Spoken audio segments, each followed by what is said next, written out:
श्री गणेशाय नमः। कार्तिक मास भाई दूज विधि और कथा। नारद जी कहते हैं, कार्तिक शुक्ला द्वितीय को यमुना जी में स्नान करे और यमराज का पूजन करे। इस दिन श्री यमुना जी ने यमराज की पूजा की थी, इस कारण इसको यम द्वितीया कहते हैं। इसको भैया दूज भी कहते हैं। उस दिन भाई अपने घर भोजन ना करे, बहन ना होवे तो गुरु कन्या भी बहन के समान होती है। बहन को यथा श्रद्धा विधि पूर्वक दक्षिणा, स्वर्ण के गहने, सुंदर वस्त्र आदि देवे। बहन अपने भाई की आयु बढ़ाने के निमित्त 8 चिरंजीवों का पूजन करे। मार्कंडे, बलि, व्यास, हनुमान, विभीषण, कृपाचार्य, अश्वत्थामा और परशुराम, ये 8 चिरंजीव कहलाते हैं। इनका विधिवत पूजन करे। भाई को बुलाकर पहले तिलक लगावे और यह कहे कि जब तक सूर्य, चंद्रमा, पृथ्वी, समुद्र, वेद, पुराण, तप, सत्य, ब्रह्मा, विष्णु, शिव, देवता, मुनि, धर्म, ये सब पृथ्वी पर हैं, तब तक मेरे भाई की संतति स्थिर रहे। फिर भाई को भोजन करावे। भैया दूज की कथा। एक जाट था, एक भाट था। जाट की बहन थी, भाट की बहन नहीं थी। भैया दूज का दिन था। जाट ने कहा, आज भैया दूज है, मैं अपनी बहन के यहाँ जा रहा हूँ। भाट बोला, मेरे तो बहन नहीं है, मैं भी चलता हूँ। मैं किसी को मुंह बोली बहन बना लूंगा। वे दोनों चल दिए। आगे चलकर जाट अपनी बहन के रुक गया। भाट ने देखा कि कुएं पर 2 पनहारी पानी भर रही हैं। आपस में बातें कर रही हैं कि आज भैया दूज है, आज हमारा भाई आएगा, जल्दी जल्दी चलते हैं। दूसरी बोलती है, मेरा तो भाई नहीं है, मैं किसके टीका करूंगी। भाट वहाँ ये सब बातें सुन रहा था। पनहारी पानी लेकर अपने घर चल दी। पीछे पीछे भाट भी चल दिया। वह घर जाकर मटका रखकर चरखा काटने बैठ गई।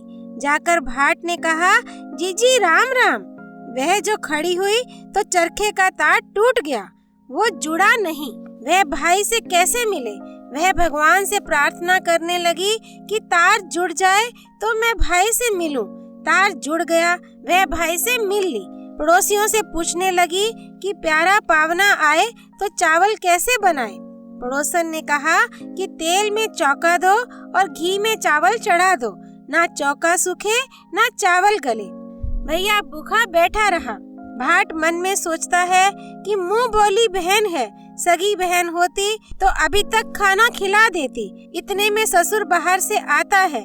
ससुर कहता है कि कोई अक्लमंद बहू हो तो गोबर मिट्टी से चौका दे, दूध में चावल चढ़ाए तो चौका सूखता आए, चावल गलते चले जाए तो प्यारे भाई को खाना खिला दे। बहन ने ऐसा ही किया। भाई ने फिर खाना खाया। भाई को रहते हुए 3 दिन हो गए। भाई कहता है कि बहन मैं घर जाऊं। बहन मना करती, लेकिन भाई कहता है अब मैं जाऊंगा। वह सास ननद की चोरी से रात को चावल की पिन्नी पीसकर देती है तो सांप पिस जाता है। पिन्नी भाई को दे देती है। भाई चला जाता है। सुबह उठकर देखती है कि उसमें सांप पिसा हुआ होता है। सांप को पिसा हुआ देखकर बहन भाई के पीछे पीछे जाती है। नदी के किनारे भाई मेड़ा मारे पड़ा होता है। बहन तो वहीं बैठ जाती है। 12 साल तक बहन भाई का सिर अपने घुटने पे लिए बैठी रहती है। तब कीकर बोलती है, कांटे काट कटीली, कांटे लगा फूल, फूल तोड़ माथे लगा, सोता वीर जगाती।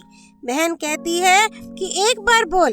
फिर वह बोलती है। बहन फिर कहती है कि बहन एक बार और बोल। तो कीकर तीसरी बार बोलती है। तब बहन फूल तोड़कर भाई के माथे से लगाती है तो भाई खड़ा हो जाता है और कहता है, बहन मैं तो बहुत सोया। बहन कहती है, तुझे तो 12 साल हो गए, सेज भरतार छोड़ा, पूत पालने छोड़ा, दूध औंटता छोड़ा, घर के बाहर से तेरे पीछे चली आई। अब तो भाई मैं तेरे साथ चलूंगी। वहाँ से दोनों भाई बहन चल देते हैं। रास्ते में बहन को प्यास लगती है। वह भाई से कहती है, मुझे प्यास लग रही है। भाई बोला, यहाँ पर कहीं पानी नहीं है, आगे चलते हैं तो बड़ई किवाड़ बना रहे हैं। भाई कहता है, बहन वहीं से पानी पी आओ। तो वहाँ बड़ई किवाड़ जड़ रहे थे। तो बहन पूछती है कि वह किवाड़ किसके लिए जड़ रहे हो? बड़ई कहता है, तुम अपना काम करो। नहीं, मैं तो पूछ कर जाऊंगी। बड़ई कहता है, एक बुढ़िया है, जब वह मरेगी तब उसकी छाती पर ये किवाड़ जड़ेंगे। वह पूछती है कि इसका उपाय क्या है? वह बोला, उसके 7 बेटे थे, 6 मर गए, 7वें की बारी है। कोई बुआ हो या बहन हो तो सारे काम अशुभ करे तो भाई जिंदा रहेगा। बहन कहती है कि फिर इसका उपाय बताओ, क्योंकि उसका मुंह भोला भाई उस बुढ़िया का 7वां बेटा है। बड़ई बताता है कि जिस वक्त लड़के की सगाई आए तो लोटे से कर लो, बान होवे तो भी लोटे से कर ले। जिस वक्त मोड़ बांधे तो उसकी जगह फूस का फूला बांधे। दरवाजे से बारात नहीं निकाले, दीवार तोड़कर पीछे से निकाले। मर्दाना भेष धरकर बहन बारात के साथ जाए तो नेक करवा ले और एक पाली ले ले। जिस वक्त भाई फेरों पर बैठे तो नाग आएगा, तब उस नाग को हंडिया में कर ले। फिर नागिन आएगी तो उससे वचन भरवा ले। जब वचन भरवा ले तो 1 वचन, 2 वचन, 3रा वचन नरक कुंड में पड़े। तब नागिन से कहे कि मेरे 7 भाभियों को छोड़े, तो वह कहेगी, पापिन हत्यारिन, तूने बहुत ठगा, जा बख्शा। तेरे 7 भाई और 7 भाभियों को छोड़ दिया। बहन ने ऐसा ही किया। तब 7 घोड़े और 7 डोले आए तो बहन सबको लेकर बारात के साथ वापस आती है। बुढ़िया भूस के कूले में जो पड़ी वह सोचती है, जो मेरे होता आया वही होगा। 6 तो मारे जा चुके, अब 7वें की बारी है। इतने में सब आते दिखाई देते हैं तो पड़ोसने कहती हैं कि तेरे 7 बेटे बहू आ रहे हैं। बुढ़िया कहती है कि तुम हंसी नहीं करोगी तो कौन करेगा? तो वे कहती है कि नहीं नहीं, हम सच कह रहे हैं, तेरे बेटी भी आ रही है। बुढ़िया बोली, अगर सब जा रहे हैं तो बेटे की पगड़ी, बहू की चुंदड़ी और मेरे आँखों के जाले, कानों के ताले खुल जाए। तब वैसा ही हो गया। माँ बेटी को आशीर्वाद देती है कि तेरा भाग। बेटी माँ से कहती है कि तेरा भाग।